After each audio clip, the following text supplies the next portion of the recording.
ہمارے جو یہ امام نسائی ہے نا، نسائی شریف جن کے سیاستہ، تو مسلمان مجاہدین جب ان کے گاؤں پہنچے نا تو وہاں سارے مرد بھاگ گئے تھے، ایک مرد بھی نہیں رہا، عورتیں ہی عورتیں تھیں۔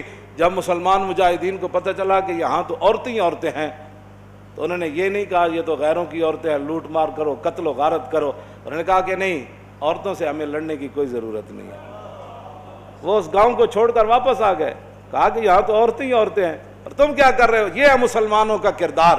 اور جب حاتم طائی کی بیٹی ننگے سر حضور کے سامنے آئی تو پھر رسول اللہ نے ان سے قید ہو کر آئی اور فرمایا کیا چاہتی ہو؟ کہا جی میں نے آپ یہاں نہیں رہنا، مجھے میرے بھائی عدی بن حاتم شام دوڑ گیا ہے، آپ مجھے سواری دیں اور راستے کا خرچہ دیں، زیادہ راہ دیں تو مجھے آپ آزاد کر دیں۔ حضور نے فرمایا یہ بھائی ان کو سواری بھی دے دو، ان کو کپڑے بھی دے دو، ان کو زیادہ راہ بھی دے دو اور ان کو بحفاظت شام روانہ کر دو۔ جب وہ شام پہنچی نا، عدی بن حاتم، حاتم طائی کے بیٹا، ان کا بھائی نے کہا تھا میں نے حضور کا کلمہ نہیں پڑھنا، جو مرضی ہو جائے۔ جب وہ بہن بھائی کے پاس پہنچی تو پہنچنے کے بعد اس نے پوچھا تو کہاں سے آ رہی ہے؟ انہوں نے کہا میں تو رسول اللہ کے دربار سے آ رہی ہوں۔ انہوں نے کہا پھر کیا ہوا؟ انہوں نے کہا میں تو قید ہو گئی تھی۔ انہوں نے کہا پھر تجھے قتل نہیں؟ انہوں نے کہا قتل کی بات کرتا ہے تو قتل کی بات ہے؟ انہوں نے کہا تو نے کیسا ان کو پایا؟ انہوں نے کہا بھائی جان ایتھے سمجھ آنے والی گل نہیں۔ انہوں نے کہا میں تے نہیں مننا۔ انہوں نے کہا جلا ہویا ایک بار جا تے صحیح، تو ویکھ تے صحیح، تو آیا نہ درتے کیوں بد نصیبہ، ہزاروں رنگاں وچ رنگیں دے محمد۔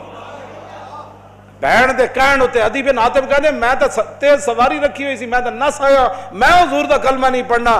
بہن کہنے لگی ایک باری جا تے صحیح، اے دسن والی گل کوئی نہیں، ایک باری تو جا کے چہرہ انور ویکھ تے صحیح، خلق عظیم ویکھ تے صحیح، انہاں دی اخلاق تے عادات ویکھ تے صحیح جلیا۔ وہ کہندے میں اتھوں نسدا آیا، نسدیاں پھر میں جدو آیا تو مینوں پتہ چلیا حضور مسجد نبوی شریف وچ تشریف فرماون۔ کہندے میں جدو جا کے حاضر ہویا تو حضور اٹھ کھڑے ہوئے میرے واسطے۔ انہاں مولویاں پیراں خود اخلاق کے وجہ پیش کیتے، میں تو انہوں سچی گل کر رہا۔ ارے نہ چونکہ خود نہیں اس راستے تے چلنا سی تے چونکہ ایسے تھے تو پھر چونکہ ایسے تھا تو پھر کیوں جی؟ اور جڑی عورت رو رہی سی اپنے عزیز دی قبر ہوتے، حضور قریب تو گزرے تو فرمایا اسبری، انہوں نہیں سی پتہ رسول اللہ فرما رہے ہیں، انہیں سر رکھے ہوا۔ غم چیز ہی ایسی ہوندی، اسی واسطے حضور نے فرمایا میرا امتی پناہ منگے، غم بندے نو تباہ کر کے رکھ دیندا۔ انہیں کہا مینوں کہنے والے اسبری، جے تینوں یہ مصیبت پہنچی ہوندی تو تم مینوں نہ کہندا ہے گا۔ میرے آقا نے یہ سنی گل تو حضور چل پے، اس عورت نے کوئی گل نہیں فرمائی۔ اس سے یہ بھی پتہ چلتا ہے کہ جب آدمی اگلا اس حالت میں ہو تو اس کو تبلیغ نہیں کرنی چاہیے، جو بات کر دی وہ کر دی، بات ختم ہو گئی۔ زبردستی کسی نے ڈھا کے منانا ہے، لبیک دا نعرہ جنہوں سمجھ نہیں آیا ہوں تسی انہوں ڈھا کے کی منانا ہے؟ اور میں نے یہ دسو جیڑا اے نہیں کہندا حضور میں بھی لبیک کا اتنا ہی مانا ہے، حضور میں بھی حاضر، میرے بچے بھی حاضر، میرا مال بھی حاضر، میری عزت بھی حاضر اور میرے ماں باپ بھی آپ کے لیے حاضر۔ اس سے زیادہ لبیک کا کوئی معنی نہیں ہے، اور تاجدار ختم نبوت کے نعرے کا اس سے زیادہ کوئی معنی نہیں کہ ساری دنیا طے و بالا ہو جائے لیکن حضور کی ختم نبوت پر پیرا ہر صورت میں ہوگا، بس اس سے زیادہ تاجدار ختم نبوت کا ہاں جی اس سے زیادہ لوگ ان کو سیاسی نعرہ بنائے پھرتے ہیں، پیڑا اور تے پھکیاں اور امت اس نعرے پر کھڑی ہو گئی، اور وہ نیچے اختلافات تھے امت ان کو بلا گئی، انہوں نے کہا بس بھائی لبیک۔ مسجد نبی شریف میں عرب بھی کہتے ہیں لبیک یا رسول، ہم عربی ہیں لیکن یہ نعرہ تو ہاں جی مصری بھی کہتے ہیں لبیک یا رسول۔ پورا عالم اسلام نہیں پوری دنیا کہہ رہی ہے اس وقت لبیک یا رسول اللہ، ہاں لبیک یا رسول اللہ۔ تو اس سے بڑا اللہ کا کیا کرم ہو سکتا ہے کہ امت اختلافات کو بھلا کر حضور کی غلامی کے لیے جمع ہو گئی۔ اور اقبال کہتا تھا میں کہتا تھا اقبال کی یہ خواب کب پورا ہوگا کہ اقبال کہتا تھا زان کے ملت را حیات از عشق اوست اور برگ و ساز کائنات از عشق اوست۔ اقبال کہتا تھا کہ ملت کی حیات، ملت کی ترقی، ملت کا عروج اور پوری دنیا پر اسلام کے غلبے کی ایک ہی وجہ ہے کہ امت حضور سے پیار کرے، حضور سے عشق کرے۔ تو میں کہتا یہ کیسے ہوگا، لیکن رب ہے جو چاہے کرے۔ یہ نہیں پتا تھا کہ ممتاز قادری نے جو تختہ دار پر لبیک کہا تھا اس نعرے کی برکت سے پوری امت ایسے کھڑی ہو جائے گی۔ ہاں جی بات اتنی ہے کہ او عورت نے حضور نال گل کی تھی کہ مجھے بہت مصیبت پہنچی ہے، اس کو تو پتہ نہیں تھا یہ رسول اللہ ہے، اور غم کتنی عجیب چیز ہے کہ وہ حضور کی آواز کو بھی نہ پہچان سکا۔ اللہم انی اعوذ بک من الغم والحزن، حضور کی اپنی دعائے مبارکہ ہے کہ میرا امتی کہے میں پناہ مانگتا ہوں غم اور حزن سے۔ ہاں جی، یہ بڑی ڈاڈی شے ہے۔ اب میں جو بات اگلی کرنے لگا ہوں، بعد میں جب صحابہ آئے تو انہوں نے کہا آپ کو پتہ ہے جنہوں نے آپ کہا تھا اصبری صبر کرو وہ کون تھے؟ کہا نہیں۔ انہوں نے کہا وہ تو خود رسول اللہ تھے۔ وہ میں نے حضور کو یہ جواب دیا ہے۔ وہ کہتی ہے میں پھر گئی جلدی جلدی حضور کے دربار پر، میں جو بات کرنے لگا ہوں وہ یہ ہے، وہ کہتی ہے جب میں حضور کے دروازے پر پہنچی تو میں نے کوئی وہاں چوکیدار نہیں پایا۔ 50 گارڈ اگے تے 50 پیچھے، اس حضرت صاحب نہ سلام کون لوے گا؟ جتیاں پوان والے اور جبے پوان والے اور تے میک اپ کرنے والے اور۔ میں تو نہیں پڑھیا نہیں جو اس وقت حسنہ جلیا، اور اسی واسطے تو ایک باری جڑے حضرت عدی بن حاتم آئے نا تے جدو رسول اللہ نال ملاقات ہوئی حضور اٹھ کھڑے ہوئے تے عدی بن حاتم کہندے نے میرے دل نے گواہی دیتی ہے اللہ دے رسول۔ کیوں جی؟ فرماندے پھر حضور نے میرا ہاتھ پکڑیا تے حضور اپنے در اقدس کی طرف گھر دی طرف چل پے، کہندے راستے ایک بڈھی مائی مل گئی۔ عورتاں نوں ویسی گلاں نہیں مکدیاں تے مائی بھی ہوے تے پھر بڈھی بھی ہوے۔ کہندے انہوں نے اتنی لمبی گفتگو حضور نال کیتی تے حضور دے چہرہ انور تے بھی ناگواری دے آثار ظاہر نہیں ہوئے کہ میرے نال مہمان ہے تو بس بھی کر رہا۔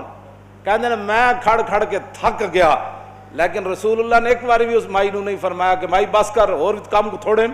کہندے انہوں نے اپنی پوری گفتگو مکمل کی تھی تو پھر حضور چلے نہ جدوں، کہندے دوسری باری میرے دل نے گواہی دیتی حضور اللہ دے رسول۔ تو کہندے جدو رسول اللہ گھر تشریف لے آئے تو حضور دا ایک مبارک تلائی سی جہدے تے حضور آرام فرماندے سن۔ کہندے نے اودے وچ کھجور دی چھال بھری ہوئی سی، کھجور دے پتے بھرے ہوئے سن، اس تے او بدن مبارک سوندے سن جنہاں دے بارے حضرت انس کہندے نے میں 10 سال خدمت کیتی، حضور نہ سلام لیا، ہزاراں واری لیا، حضور دے مبارک ہتھاں نوں بوسہ دیتا، چومیا، ما مسست خزن ولا حریرن ولا شیئن قط الین من کف رسول اللہ، نہ میں کوئی ریشم نو ہاتھ لایا، نہ کائنات دا کوئی اور نرم کپڑا ہو جائے میرے ہاتھ چایا کہ حضور دے مبارک ہاتھ تو نرم ہاتھ ہوئے۔ کیوں جی؟ حضور اس تلائی تے سوندے سن جے وچ روئی نہیں سی، کھجور دی چھال بھری ہوئی سی، نہ انہاں کدی چھال ہوتے سونے، نہ انہاں کدی بدر جانے، نہ انہاں کدی جناب تلوار پکڑ کے خندق وچ پہرے دینے۔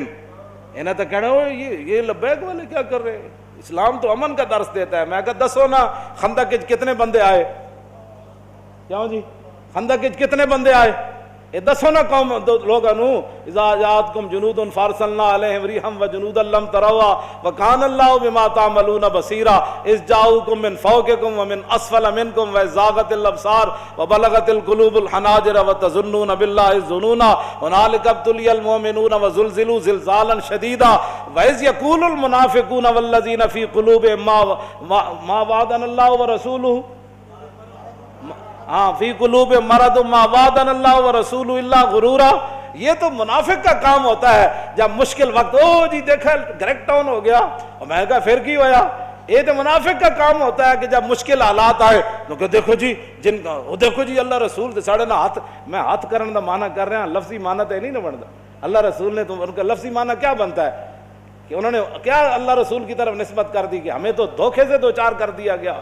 ہاں جی ہمارے ساتھ یہ دیکھو کیا بن گیا کہ جناب ہمیں تو وہ کہتے تھے ہمیں تو پیشاب کرنے کا جو خوف ہے کہ پیشاب کرنے جائیں گے بندہ مار دے گا، تو کیسر و کسرا کب فتح ہوں گے؟ یہاں مدینے میں تو پیشاب کرنے کی سہولت نہیں رہی، 25,000 کا لشکر۔ منافق کا کام ہی یہ ہوتا ہے کہ وہ جب صحابہ ادھر جو ہے وہ کیا کارنامے سر انجام، اور منافق ان کا بھی رب نے قرآن میں بیان فرمایا کہ منافق کہنے لگے کہ ما وعدنا اللہ ورسولہ وَإِذْ قَالَتْ طَائِفَةٌ مِّنْهُمْ يَا أَهْلَ يَثْرِبَ لَا مُقَامَ لَكُمْ فَارْجِعُوا وَيَسْتَأْذِنُ فَرِيقٌ مِّنْهُمُ النَّبِيَّ يَقُولُونَ إِنَّ بُيُوتَنَا عَوْرَةٌ وَمَا هِيَ بِعَوْرَةٍ إِن يُرِيدُونَ إِلَّا فِرَارًا۔ کیوں جی یہ منظر بیان نہیں کیوں نہ؟ چلو چلیے چلیے چلیے توبہ کرو، تھے حال ہی کوئی نہیں، 25,000 کا لشکر آ گیا، آج تے بچی کسی دی نہیں ہونی۔ کہنے لگے حضور گھر لگے ان پچھے گھر میں بندہ کوئی نہیں کی بڑھے گا. اللہ نے فرمایا میرے حبیب گھر تے کاشانہ اقدس جدو آپ گھروں چل کے آ گئے تے آپ دا پیچھے گھر کوئی نہیں, صدیق اکبر دا گھر کوئی نہیں, فاروق اعظم دا گھر کوئی نہیں, عثمان غنی دا گھر کوئی نہیں, حیدر کرار دا گھر کوئی نہیں, انہاں دے گھر وکھرے آ گئے. میرے حبیب گھر لگے ہون دا مسئلہ نہیں, یریدون الا فرارا, اے تے چھا میدان چھڑ کے نسن لگے. او جی ہمارا لبیک سے تعلق نہیں ہے, مشکل ٹائم جو آ گیا, ہاں جی مشکل ٹائم, ہمارا لبیک سے تعلق نہیں, یہی تو بات ہے. لیکن قرآن, اقبال کہتا اگر درس قرآن ہم نے بلایا ہوتا, یہ زمانہ نہ زمانے نے دکھایا ہوتا. یہ منافقت کے کام ہوتے ہیں مشکل کے وقت. انہیں دسے ہی نہیں کہ رسول اللہ غزوہ خندق دے موقع تے خود تلوار پکڑ کے کیویں کھڑے ہو. جب 25,000 دا لشکر خندق دے کنارے آ گیا, عمر بن عبد بہت گھوڑا چناب چھال مرائی تے ادھر آ گیا, تے 25,000 دا لشکر اتنے آ گیا, تے سارے چاندے سن کے گھوڑے سمیت ادھر آ جان. اس وقت میرے آقا و مولا پھر خود تلوار پکڑ کے کھڑے ہو گئے, اور حضور کو اللہ نے دبدبا کتنا دیا, کانہ و فرد فی جلالتہ فی عسکر حین تلقاہ وفی حشمی لہو ہمم لا منتہا لکبائرہا وہمتہ الصغری جل من الدہر. یہ دوسرا حضرت حسان کا شعر ہے, پہلا امام بوصیری کا شعر ہے. فرمایا اللہ نے ہمارے آقا و مولا کو ہیبت اور جلال اتنا عطا فرمایا کہ حضور تنہا بھی کھڑے ہوتے تو محسوس ہوتا کہ حضور کی پشت پر لاکھوں کا لشکر کھڑا ہے. ہاں جی ہاں جی توجہ, حضور خود تلوار پکڑ. کیوں جی علیکم بسنتی ہے نہیں, یہ نہیں سنت کہ جب دین پر مشکل وقت آ جائے تو رسول اللہ خود تلوار پکڑ کر کھڑے ہو گئے. کیا یہ ان کے لیے سنت نہیں تھی کہ جب حضور کی ختم نبوت پر مشکل وقت آیا, حملہ ہو گیا اور حضور کی عزت پر حملہ ہو گیا, تو کیا قوم کے رہنماؤں کی, مذہبی رہنماؤں کی, پیروں کی, فقیروں کی, مولویوں کی یہ ذمہ داری نہیں تھی کہ خود میدان میں ایسے نکل آتے؟ یہ ہے نا علیکم بسنتی و سنت الخلفاء. کیوں جی الراشدین, اور سنت خلفاء کیا ہے؟ یہ تو حضور کا اپنا اس طریقہ مبارکہ ہے نا. سنت خلفاء کیا ہے کہ جب جنگ یمامہ میں مسلمہ آیا تو افضل الخلق بعد الرسل, آپ نے فرمایا بدری ہوئے یا غیر بدری ہوئے, بڑھا ہوئے یا جوان ہوئے, اکھاڑا صحابی ہوئے یا نابینا ہوئے, ہاتھ سلامت ہومن یا کٹے ہومن, سارے یمامہ پہنچو. خلفاء دی بھی یہی سنت ہے. جدو ختم نبوت دا مسئلہ آیا تو پھر سیدنا صدیق اکبر خود بھی تلوار پکڑ کے چل پے, لشکر تے روانہ کیتے نا, ہاں جی خود بھی چلن لگے. حضرت مولا کائنات علی مرتضیٰ نے روکیا, فرمایا ابو بکر جو آپ کو کچھ نقصان ہو گیا تو ہمارا کیا بنے گا؟